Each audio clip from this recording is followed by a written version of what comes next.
हरे कृष्णा दोस्तों, आप सभी को करवा चौथ की बहुत बहुत शुभकामनाएं। आइए कथा आरंभ करते हैं। एक साहूकार था, उसके 7 बेटे थे और एक बेटी थी। वह सातों भाइयों की प्यारी बहन थी। एक साथ ही बैठकर खाना खाते थे। एक दिन कार्तिक की चौथ आई तो उसकी बहन ने करवा चौथ का व्रत रखा। सारे भाई भोजन करने आए और अपनी बहन से बोले, आ बहन, तू भी खाना खा ले। उनकी माँ बोली, आज यह खाना नहीं खाएगी, इसका करवा चौथ का व्रत है, जब चांद निकलेगा तभी खाना खाएगी। तो उसके भाइयों ने छल कपट से जंगल में आग जलाकर छलनी में से चांद दिखा दिया। तो वह अपनी भाभीयों से बोली, चलो भाभी, चांद निकल आया है, अर्घ दे लो। तो उसकी भाभी बोली, ये तो मेरा चांद नहीं है, ये तो तेरा चांद निकला है, हमारा चांद तो रात को निकलेगा। यह सुनकर भाइयों के कहने से उसने चांद को अर्घ दे दिया और खाने बैठ गई। पहला टुकड़ा तोड़ा तो बाल निकला, दूसरा टुकड़ा तोड़ा तो छींक मारी, तीसरा टुकड़ा तोड़ा तो राजा के घर से बुलावा आ गया कि राजा का लड़का बीमार है, जल्दी भेजो। माँ ने लड़की के पहनने के लिए 3 बार संदूक खोला, तीनों बार सफ़ेद कपड़े निकले। अब उसको सफ़ेद कपड़े पहना कर ही ससुराल भेज दिया। और माँ ने लड़की के पल्ले में एक सोने का सिक्का बांध दिया और बोली, रास्ते में जो भी मिले पैर पड़ती जइयो, जो तुझे सुहाग की आशीष दे उसे सोने का सिक्का दे देना और पल्ले को गांठ लगा देना। अब उसे रास्ते में जो कोई भी मिला सबके पैर पड़ी, पर किसी ने भी सुहाग की आशीष नहीं दी। अब वह ससुराल में आई तो दरवाजे पर छोटी ननद खड़ी थी। वह उसके पैर पड़ी तो ननद बोली, सीली हो, सपूती हो, 7 बेटों की माँ हो, मेरे भाई का सुख देख। अब उसने सोने का सिक्का ननद को देकर पल्ले को गांठ मार दी। उसके बाद वह अंदर आई, आकर देखा कि उसका पति मरा पड़ा है। अब वह उसे लेकर एक कोठरी में पड़ी रही। 1 साल तक उसकी सेवा करी। उसकी सास बांदी के हाथ बची कुची रोटी बेच देती। इस प्रकार उसे अपने पति की सेवा करते करते 1 साल हो गया। करवा चौथ का व्रत आया। सारी पड़ोसनों ने नहा धोकर करवा चौथ का व्रत रखा। सब ने सिर धोकर हाथों में मेहंदी लगाई, चूड़ियाँ पहनी। वह सब देख रही थी। एक पड़ोसन बोली, तू भी करवा चौथ का व्रत कर ले। उसने भी व्रत रखा। थोड़ी देर के बाद करवे बेचने वाली आई। करवे लो री, करवे लो, भाइयों की प्यारी करवे लो, ए करवे वाली, मेरे को भी करवा दे जा।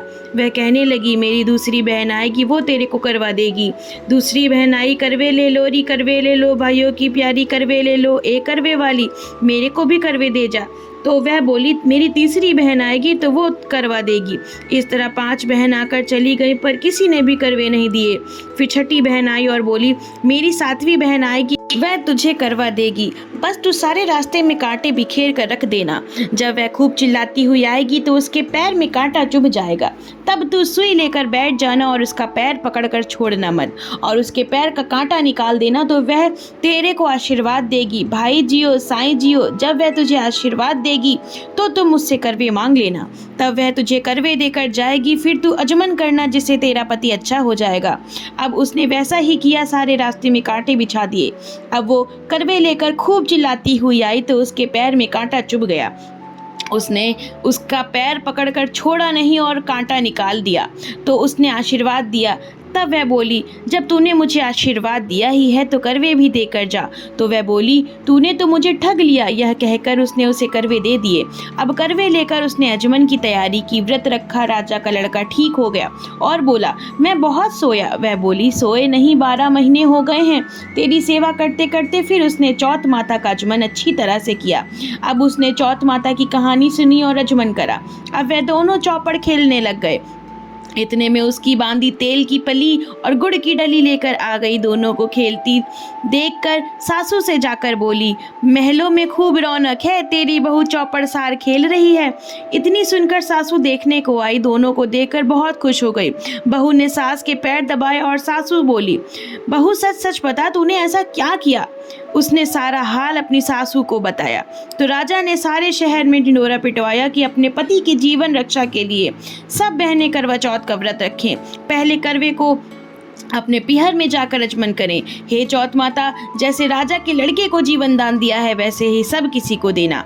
कहानी सुनते समय कटोरी में चावल लें। चांद को अर्घ देते समय ऐसा माता को 7 बार बोले, चंदा ए चंद्रावलिए, चंदा आया बार में, उठ सुहागन अर्घ दे, मैं बैठी थी बाट में। काहे का तेरा कंडला, काहे का तेरा हार, सोने का मेरा कंडला, जगमोतियन का हार। कहाँ बसे तेरा पेवड़ा, कहाँ बसे ससुराल, आम तले मेरा पेवड़ा, नीम तले ससुराल। चंदा है चंद्रावलिए, चंदा आया बार में, उठ सुहागन अरग दे, मैं बैठी थी बाट में। दोस्तों, हम दूसरी कहानी गणेश जी की सुनेंगे। एक बुढ़िया थी, उसका एक बेटा और बहू था।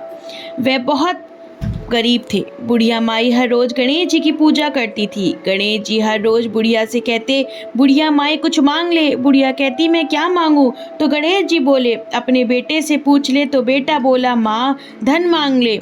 बहू से पूछने लगी तो बहू बोली, सासू जी पोता मांग लेना। बुढ़िया ने सोचा कि दोनों अपने मतलब की मांग रहे हैं, सो पड़ोसन से जाकर पूछूं। वह पड़ोसन से जाकर बोली कि गणेश जी मेरे को बोले कुछ मांग ले। तो पड़ोसन बोली, पगली क्या तो धन मांगे, क्या पोता मांगे? थोड़े दिन की जिंदगी है, अपनी सुंदर काया मांग ले। घर आकर बुढ़िया सोचने लगी कि बेटा बहू भी राजी हो, उनकी भी माननी चाहिए। दूसरे दिन गणेश जी आए और बोले, बुढ़िया माई कुछ मांग। बुढ़िया ने कहा, मुझे सुंदर काया दे, सोने के कटोरे में पोते को दूध पीता देखूं। अमर सुहाग दे, निरोगी काया दे, भाई दे भतीजे दे, सारा परिवार दे, सुख दे मोक्ष दे। गणेश जी ने कहा, बुढ़िया माई तूने तो मुझे ठग लिया, सब कुछ मांग लिया, अब जैसा बोला है वैसा ही हो जाएगा। और गणेश जी अंतर्ध्यान हो गए। अब बुढ़िया माई के यहाँ सब कुछ वैसा ही हो गया। हे गणेश जी महाराज, जैसा बुढ़िया माई को दिया है वैसा ही हर किसी को देना। दोस्तों, अब आपने जो मुट्ठी में चावल और पुष्प हाथ में लिया था वो आप करवे पर छोड़िए और जय करवा माता आप सभी का सुहाग बनाए रखें। राधे राधे दोस्तों।